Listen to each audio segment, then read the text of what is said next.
Yeah, that's okay. Okay, guys. So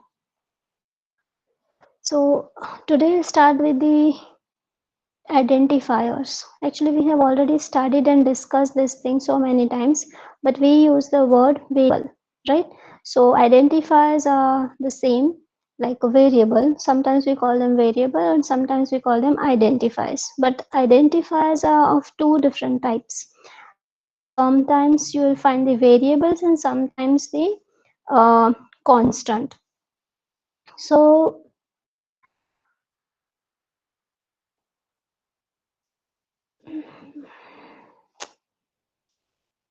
wait a minute.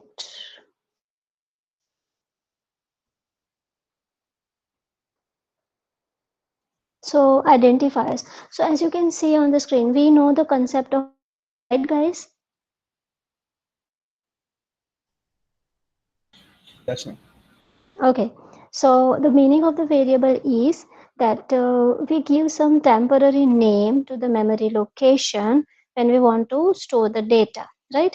So that we call the variables. But identifiers are the similar, but sometimes we call them the variables and sometimes constant. What is that? Let's see. So here we have some identifiers. We have already discussed all these points. So the very first identifier is a roll number, right? This is the first identifier. Okay, now the question is, roll number may vary from person to person or the value will remain the constant?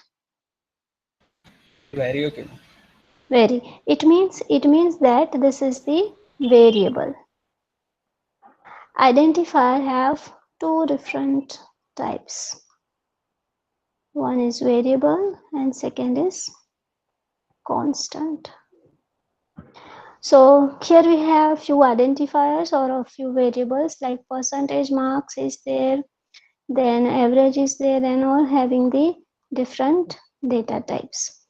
So here roll number, percentage marks, average are called the identifier. But what type of identifier? We call them the variables because the value may change, right? Every time we enter the new value.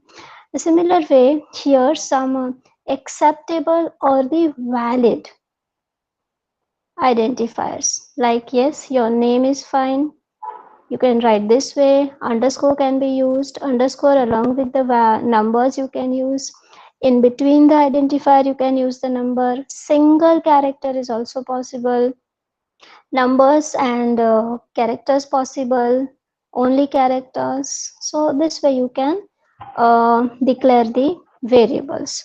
We have already discussed this, right, guys? Yes, ma'am.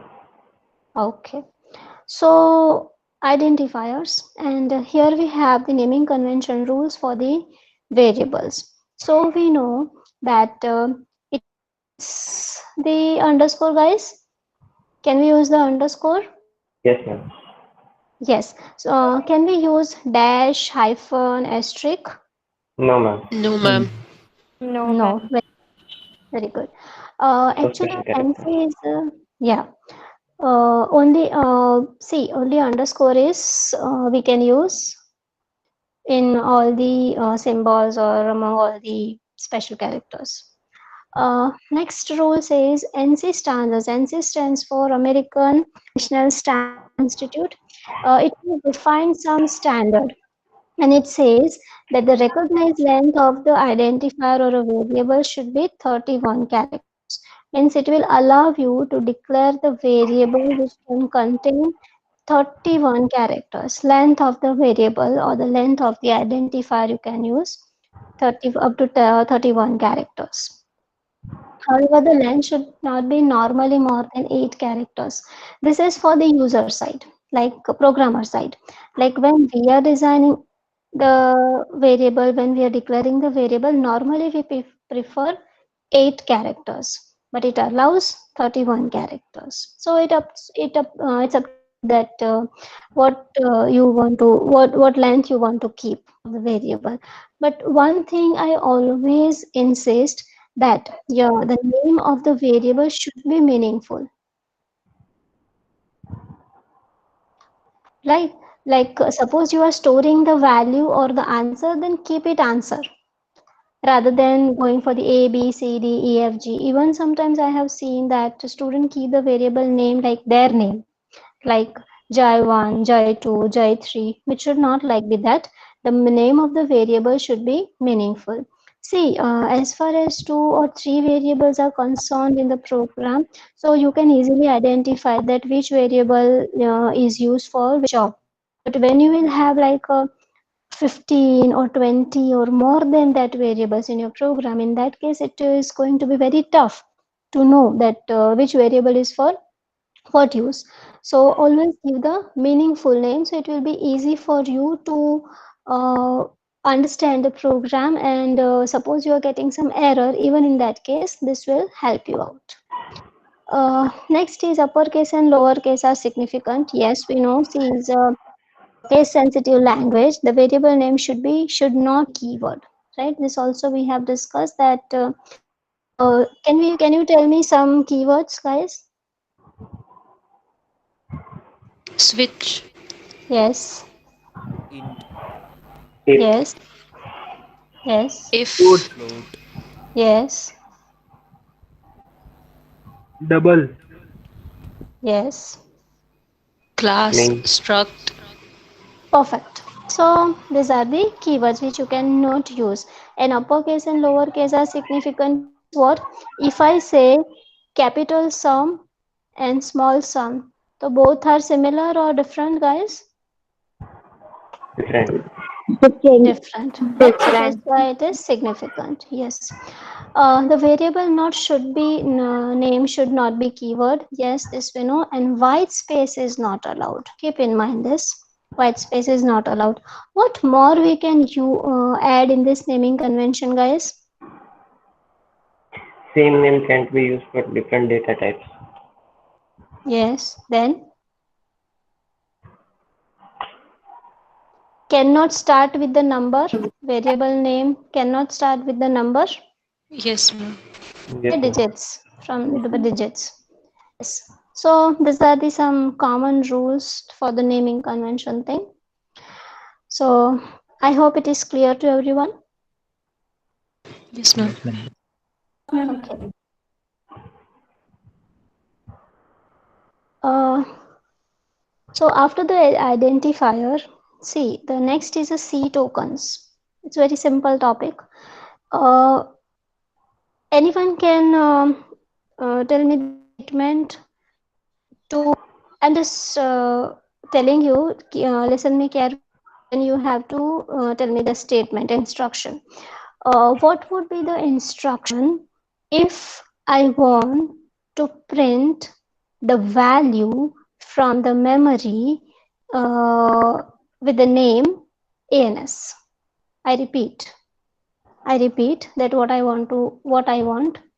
Uh, okay. See, I have a memory location, and the name of that memory location is ANS. It contains 10.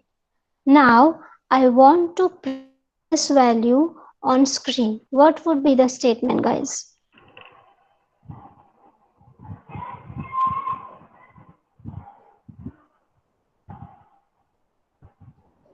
What the question, everyone?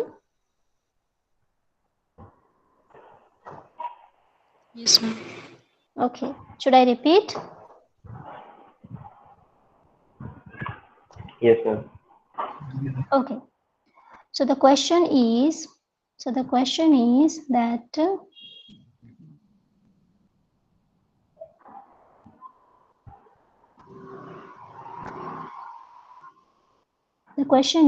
that I have the memory location. This is memory. And the name of the memory location is ANS, which contains 10 inside it. Now I want to print this value, this 10, on my console. What would be the instruction? If I am writing the C program, then what would be the instruction? Um, printf, open Printf. bracket, and whatever you want to write, print the answer, and then percentage D, Okay, okay. and Let me write. Let me okay. write for everyone. Yeah, sure. Bolo to.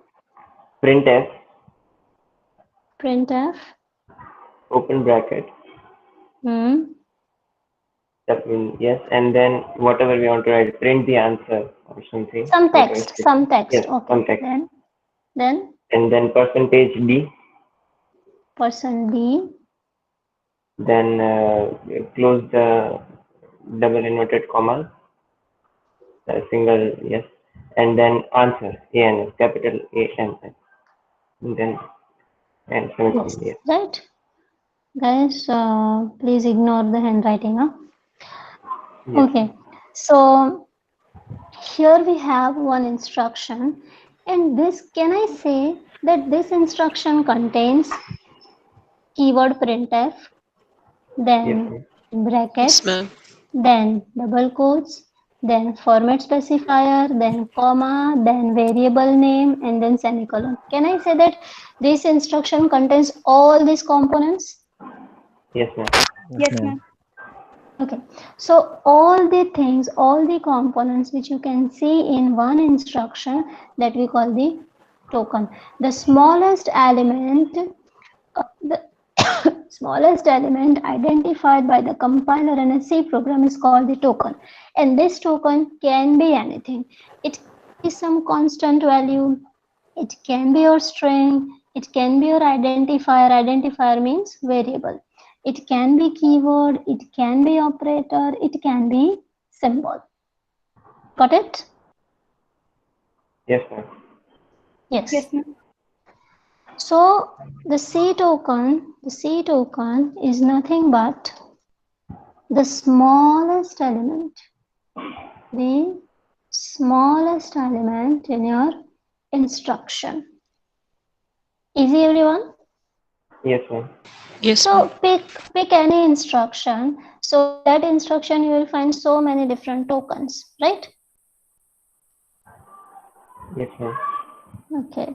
So this is about the tokens.